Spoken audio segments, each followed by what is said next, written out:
Depois do sábado, ao amanhecer do primeiro dia da semana, Maria Madalena e outra Maria foram ver o sepulcro.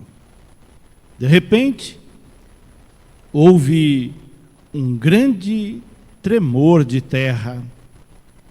O anjo do Senhor desceu do céu e, aproximando-se, retirou a pedra e sentou-se nela. Sua aparência era como um relâmpago, e suas vestes eram brancas como a neve. Os guardas ficaram com tanto medo do anjo que tremeram e ficaram como mortos. Então o anjo disse às mulheres: não tenhais medo, sei que procurais Jesus, que foi crucificado. Ele não está aqui, ressuscitou como havia dito. Vinde ver o lugar em que ele estava. Ide depressa contar aos discípulos que ele ressuscitou dos mortos e que vai à vossa frente para a Galileia. Lá vós o vereis. É o que tenho a vos dizer. As mulheres partiram depressa do sepulcro. Estavam com medo, mas correram com grande alegria para dar a notícia aos discípulos. De repente, Jesus foi ao encontro delas e disse: alegrai-vos. As mulheres aproximaram-se e prostraram-se diante de Jesus, abraçando seus pés. Então Jesus disse a elas: não tenhais medo, ide anunciar aos meus irmãos que se dirijam para a Galileia, lá eles me verão. Palavra da salvação. Glória a vós, Senhor. Pode sentarem. Hoje nós celebramos a vigília das vigílias, a vigília pascal, a vigília da Páscoa, a missa da ressurreição do Senhor. E como eu disse lá no início, para esse momento nós nos preparamos durante 40 dias. E às vezes, mesmo tendo preparado nos 40 dias, parece que quando chega essa missa, muitos de nós nos sentimos um tanto quanto incomodados. Por que essa missa demora tanto? Por que ela é tão extensa? Muita gente não entende. Tem gente que se levanta e vai embora no meio da missa, porque não entende que essa é uma noite de vigília.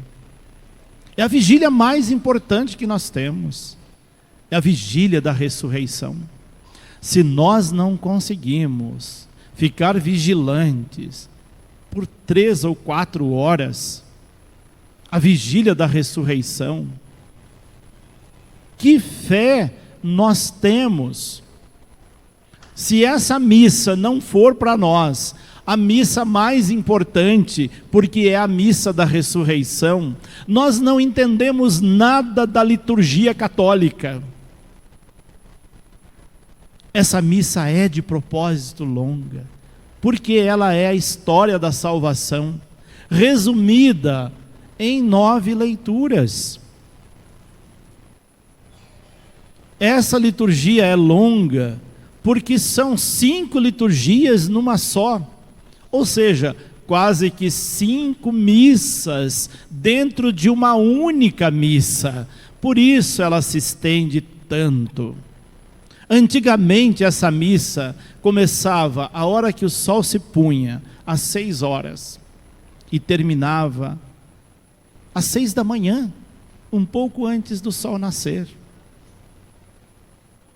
Depois ela ficou reduzida em 3 ou 4 horas.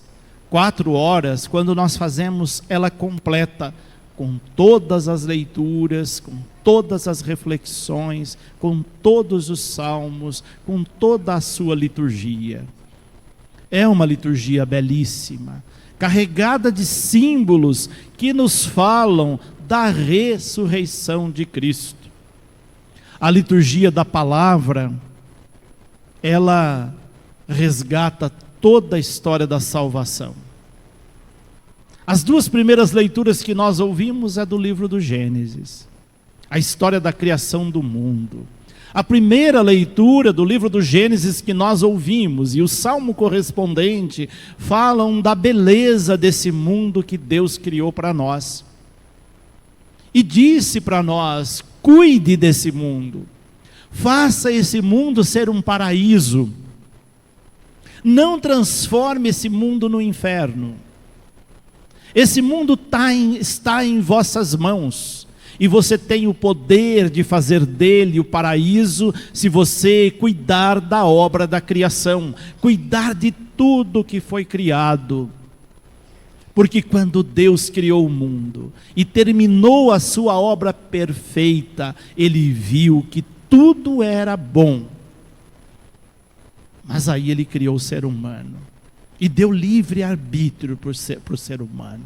E aí o ser humano, com o seu livre arbítrio, optou pelo pecado. Muitos de nós optou pelo erro, pela ganância, pelas coisas erradas. E aí então fomos aos poucos transformando esse mundo que era um jardim do Éden, paraíso, no inferno, porque nós nos transformamos em demônios uns dos outros, por causa da maldade que habita o coração humano. Mas isso não é da vontade de Deus. Quando nós prejudicamos a obra da criação, quando nós prejudicamos a casa comum, quando nós prejudicamos nossos semelhantes, nós mostramos que não entendemos a obra da criação.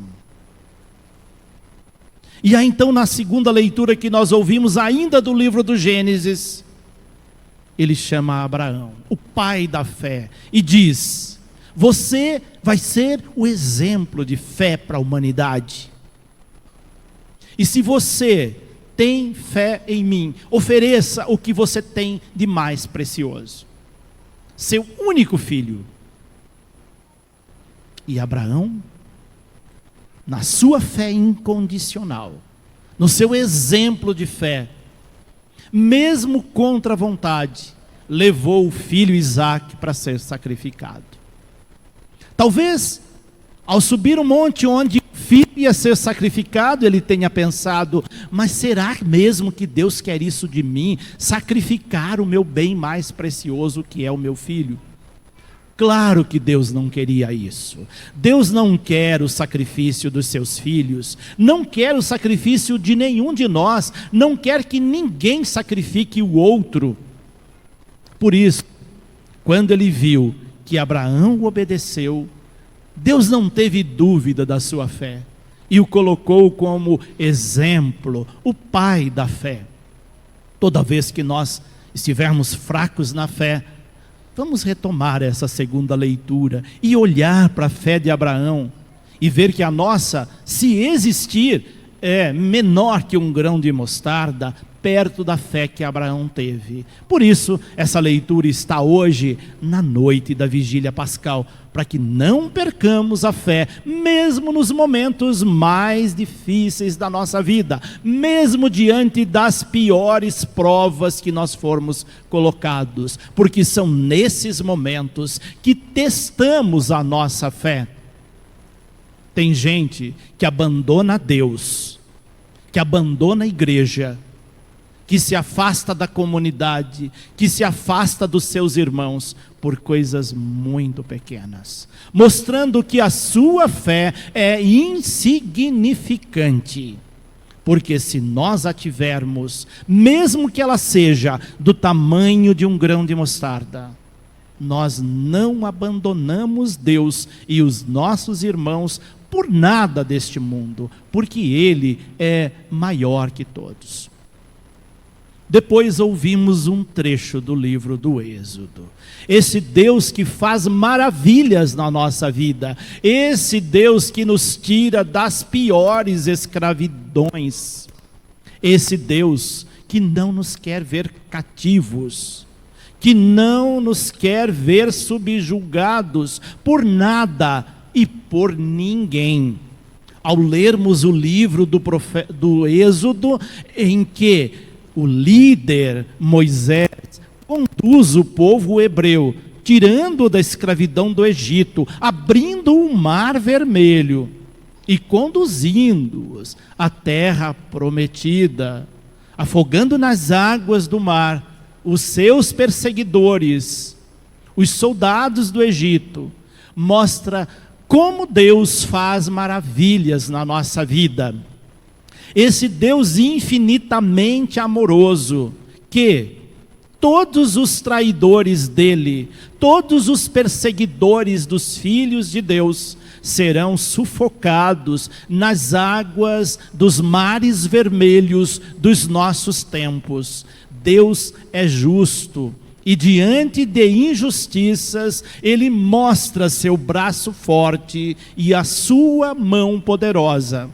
Quando cremos nisso, nós vemos a justiça de Deus acontecer. Se não no nosso tempo, no tempo dele, em algum momento, nós vemos esse Deus fazendo justiça aos que são perseguidos, como os filhos seus hebreus, que atravessaram o mar vermelho.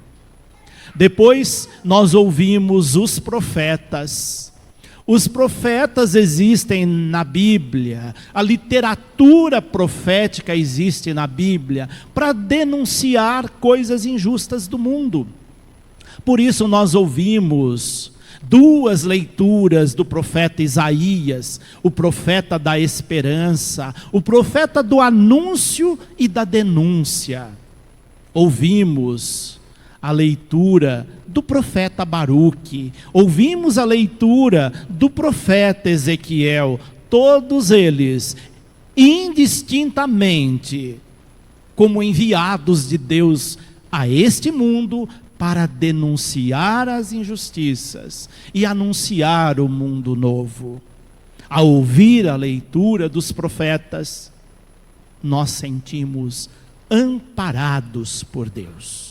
Deus que não nos abandona, que envia profetas para nos defender contra as injustiças do mundo, para anunciar um mundo novo. Apesar das injustiças, Deus não desiste da humanidade, Deus não desiste de nós.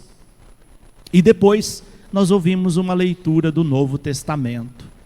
Há sugestões de outras, mas essa que nós ouvimos fala desse Deus Filho que ressuscitou. E porque Ele ressuscitou, todos os mortos ressuscitarão, todos os que estão prostrados se reerguerão.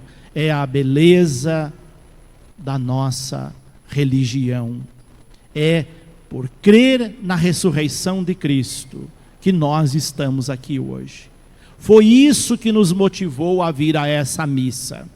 Foi por causa dele, é por ele que nós estamos aqui. Por causa da sua ressurreição. Se nós tivéssemos ficado ontem na cruz, nós não estaríamos hoje aqui celebrando. É uma pena que mais da metade das pessoas que vieram ontem não estão aqui hoje. Não é só aqui. É um déficit da nossa fé cristã católica, de ficarmos na cruz, na morte, e não ressuscitarmos com Ele.